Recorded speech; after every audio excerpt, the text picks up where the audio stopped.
இந்த மனிதன் பாலைவனத்தின் கடவுளால் சபிக்கப்பட்டவன். அவன் எப்போதெல்லாம் தண்ணீர் குடித்தாலும் உடனே பாலைவனத்திற்கு தள்ளப்படுவான். 500 ஆண்டுகள் கடந்த பின்தான் அவன் மீண்டும் வீட்டை அடைந்தான். வீட்டுக்கு வந்தவுடன் நீச்சல் குளத்தில் குதிக்க அவன் ஆவலாக ஓடினான்.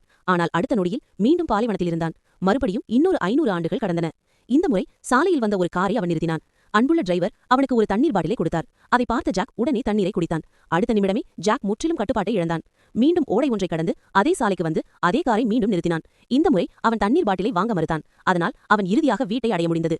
மிகவும் களைப்புடன் அவன் சோஃபாவில் விழுந்தான். அப்போது திடீரென தண்ணீர் சொட்டும் சத்தம் கேட்டது.